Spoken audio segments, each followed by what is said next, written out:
नमस्कार, आप सभी को नवरात्र की ढेरों शुभकामनाएं। सीएनबीसी आवाज की खास पेशकश में आप सबका स्वागत है। नवरात्र के मौके पर आज हम आपको बताएंगे ऐसे 9 शेयर जो आपको आने वाले 1 साल में बम्पर रिटर्न दे सकते हैं। और इस खास पेशकश में हमारे साथ हैं ट्रेड स्विफ्ट के संदीप जैन, इंडिया निवेश सिक्योरिटीज के दलजीत सिंह कोहली और प्रिसीजन इन्वेस्टमेंट्स के अविनाश गोरशकर। आप तीनों का ही स्वागत है। सबसे पहले आपके पास आऊंगा संदीप, ये बताइए 3 स्टॉक्स हम सबसे लेने वाले हैं, लेकिन बाजार कैसा लग रहा है आपको इस समय?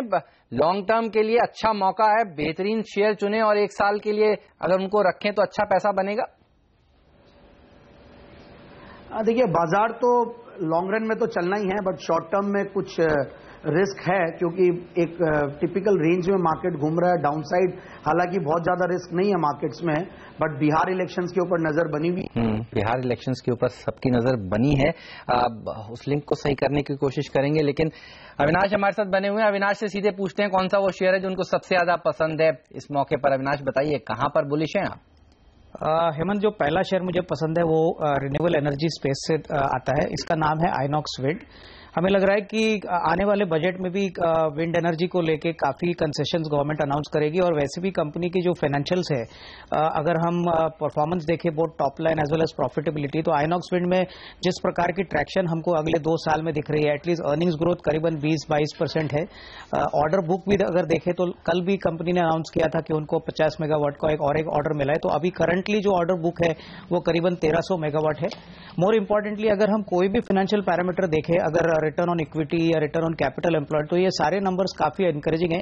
करीबन 28-29% की रिटर्न ऑन इक्विटी पे ये कंपनी ऑपरेट करती है, और अर्निंग्स का ग्रोथ जो है वो काफी बड़ा ट्रिगर होगा। हमें लग रहा है कि कम से कम 26-27 रुपए का ईपीएस इस साल, दैट इज FY16, और FY18 के लिए करीबन रफली मुझे लग रहा है कि अराउंड 32-33 का अर्निंग्स आएगा। तो clearly in the next 12 months ये स्टॉक में अच्छी तेजी देख सकते हैं। और यहाँ पे और एक जो नोटवर्दी बात है कि काफी इंस्टीट्यूशनल इंटरेस्ट ऑलरेडी आ चुका है। करीबन 8-9% कंपनी की इक्विटी एफआईआईज और बड़े म्यूचुअल फंड्स होल्ड करते हैं। तो ये देखते हुए मुझे लग रहा है कि वैल्यूएशन जो 12 टाइम FY17 है वो काफी अट्रैक्टिव लग रहे हैं। करीबन 450 का टारगेट हमें लग रहा है नेक्स्ट 12 मंथ में पॉसिबल है। 450 तक जा सकता है 1 साल में। मुझे याद है इसके आईपीओ को जोरदार रिस्पांस मिला था, ओवर सब्सक्राइब हुआ था कई गुना ये शेयर, और हमारे एक्सपर्ट को ये शेयर काफी पसंद है। अविनाश की पहली पिक।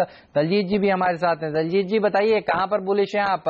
नवरात्र के इस मौके पर कौन से शेयर में खरीदारी करना सही होगा 1 साल के लिहाज से?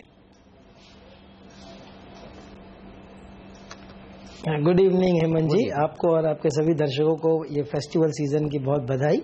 और जो आपने कहा कि इस फेस्टिवल सीजन की शुरुआत में क्या स्टॉक पर हम इन्वेस्ट करना चाहेंगे, तो पहला उस कड़ी में हमारा स्टॉक होगा फोर्स मोटर, जिसको हम बोल रहे हैं कि वो फोर्सफुली आगे बढ़ रहा है। हमने 568 पे, अगर आपको याद होगा, तो पिछले साल इसको रेकमेंड किया था, और उसके बाद से अभी लगभग 3000 रुपये का भाव हो गया है। हमने इस पर एक डिटेल कवरेज रिपोर्ट भी निकाला है, जिसमें 2020 तक का टारगेट कुछ 10,000 रुपये का दिया है। तो हमारा मानना है कि ये बेसिकली एक स्टॉक जो है वो इंडिया की लग्जरी कंजम्पशन के ऊपर एक प्ले है। जो BMW और मर्सिडीज जिस तरह से तेजी से ग्रो कर रहे हैं, तो उसका जो पूरा का पूरा बेनिफिट है वो फोर्स मोटर को, ये उनके लिए इंजन्स असेंबल करते हैं, एक्सेल्स गियर वगैरह असेंबल करते हैं, तो असेंबलिंग का काम करते हैं। लेकिन उसमें क्योंकि बहुत ज़्यादा एंट्री बैरियर हैं, नए लोग आ नहीं सकते हैं, तो ये कंपनी उसमें बहुत अच्छा काम कर रही है। और जैसे जैसे वहाँ ग्रोथ आएगी, उस तरीके से ग्रोथ इस कंपनी में भी देखने को मिलेगी। एक अनुमान अगर हम आपको दें, तो आज की डेट में जो इनका ये टेम्पो ट्रैवलर और एम्बुलेंस बस वगैरह का जो बिजनेस है, वो लगभग 68% ऑफ द टोटल टर्नओवर है। 30% जो है ये मर्सिडीज वगैरह और जो छोटी दूसरे स्पेयर पार्ट्स का काम है। आने वाले अगले 5 साल में हमारा अनुमान है, कंपनी का एक्चुअली अनुमान है कि ये एकदम रिवर्स हो जाएगा, 30-70 उल्टा हो जाएगा। मतलब 30 रह जाएगा खाली बसेज और एम्बुलेंस का बिजनेस, और 70% ऑटो कंपोनेंट बिजनेस हो जाएगा। हमने बहुत कंजर्वेटिव एस्टीमेट जो 2020 का लगाए हैं, उसमें इसको 55-45 ही किया है, तभी भी इतना बड़ा टारगेट आ रहा है। तो कहने का मतलब यह है कि काफ़ी बड़ा स्कोप इस कंपनी में है। और अगर आपको ये उम्मीद है और आशा है, जो हम सबको है, कि आने वाले 5 साल इंडिया के लिए बहुत बेहतर होने वाले हैं, तो वहाँ पर लग्जरी कंजम्पशन जो है वो एक बहुत बड़ा सेक्टर होगा, और उसके लिए खेलने का एक बड़ा अच्छा स्टॉक फोर्स मोटर है। जी आपका एक बार टारगेट बताइए। डिस्क्लोजर ये रहेगा कि हमारा रिकमेंडेड स्टॉक है, जो हमारा लॉन्गर टर्म टारगेट है वो 10,000 रुपीज का है। संदीप, आप कहां पर बुलिश हैं?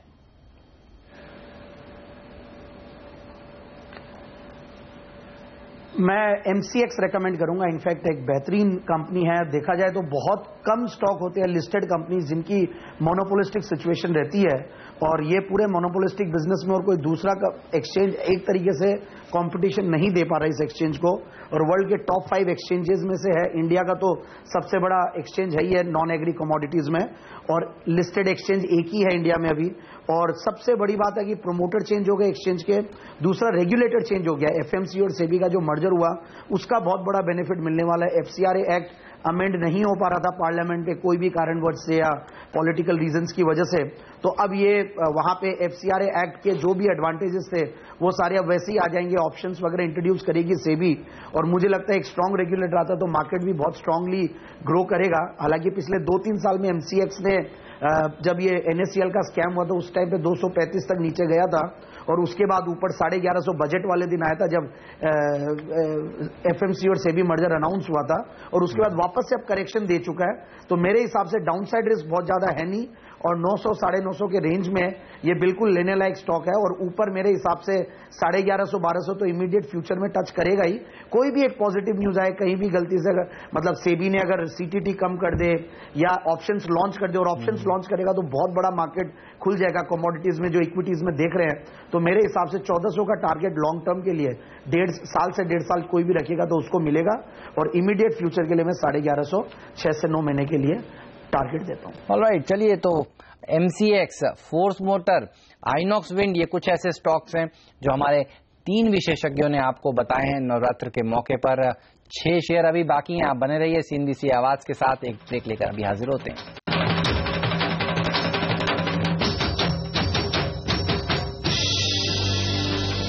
यहाँ CNBC आवाज पर आप देख रहे हैं हमारी खास पेशकश। हम आपको बता रहे हैं नवरात्र के मौके पर कौन से वो 9 शेयर हैं जिनमें आपको खरीदारी करनी चाहिए लॉन्ग टर्म के लिहाज से, और इसमें हमारी मदद कर रहे हैं बलजीत जी, अविनाश जी और संदीप जी।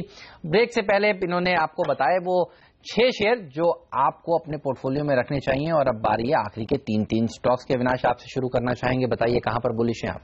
इनफैक्ट हेमंत, ये शेयर ऐसा है जो बेसिकली रेट सेंसिटिव पैक से आता है और रोड और टोल से कनेक्टेड है। कंपनी का नाम है IRB इंफ्रा। हमें लग रहा है कि जो रेट कट अभी RBI ने अनाउंस किया है और जिस प्रकार का माहौल रोड सेक्टर पे गवर्नमेंट का है, काफी स्ट्रांग फोकस रोड्स पे गवर्नमेंट एडॉप्ट कर रही है।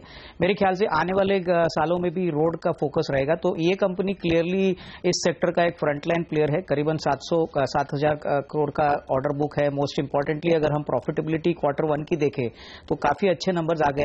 मोस्ट इंपॉर्टेंटली जिस प्रकार का EPC और टोल बिजनेस इनका है, मेरे ख्याल से एक क्लियरली ये मार्केट लीडर है।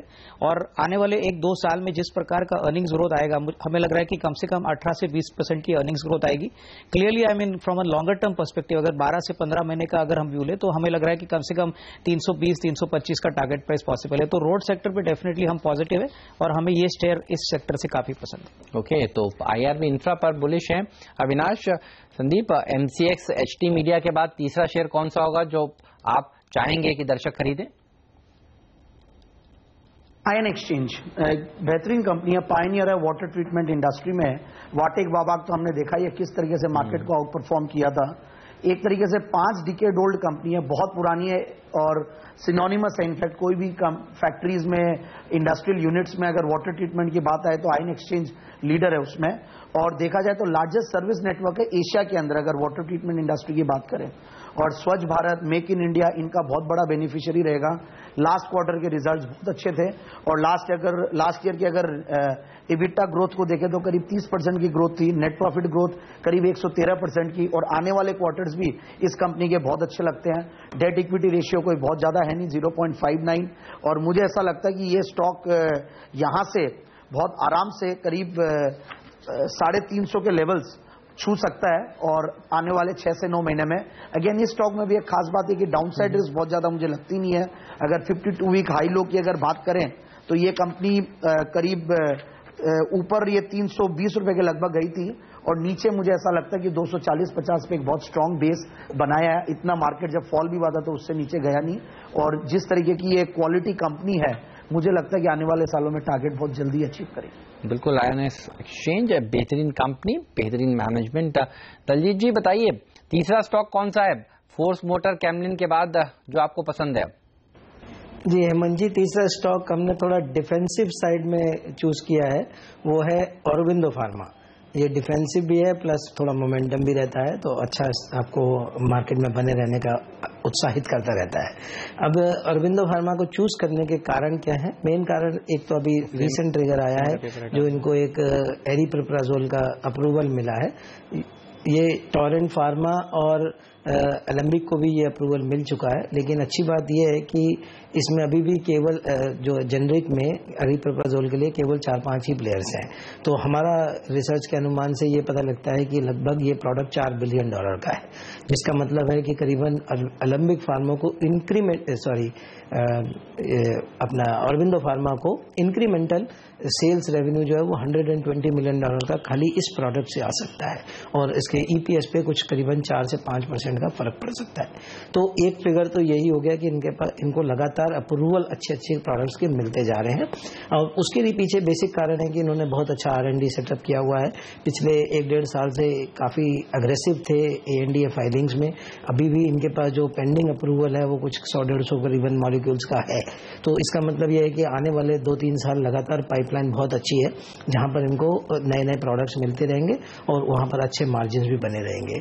तीसरा जो बड़ा ट्रिगर है वो इन्होंने एक यूरोपीय में कंपनी खरीदी थी एक्टाविस। जब खरीदी थी वो लॉस मेकिंग कंपनी थी, और आइडिया यह था कि वहां के बहुत सारे प्रोडक्ट इंडिया में शिफ्ट करेंगे, और इन्होंने ऐसा गाइडेंस दिया था कि उसको ब्रेक इवन करने में 1.5 से 2 साल लगेंगे। लेकिन पिछले लगातार 2-3 क्वार्टर के नंबर्स आने से ये पता लग रहा है कि वो एक्चुअली जो लॉस मेकिंग बिजनेस था वो 1 साल के अंदर ही ब्रेक इवन हो जाएगा। तो इसका मतलब ये हुआ कि जो आपका अनुमान था उससे भी पहले ये अच्छा काम कर सकता है। तो ये मिले जुले जो product pipeline plus expansion in Europe plus एक नया जो बिजनेस एक्वायर किया, वो ये सब मिला करके कंपनी को बहुत अच्छा मोमेंटम दे रहे हैं। हमारा मानना है कि इनके नंबर्स लगातार अच्छे बने रहेंगे।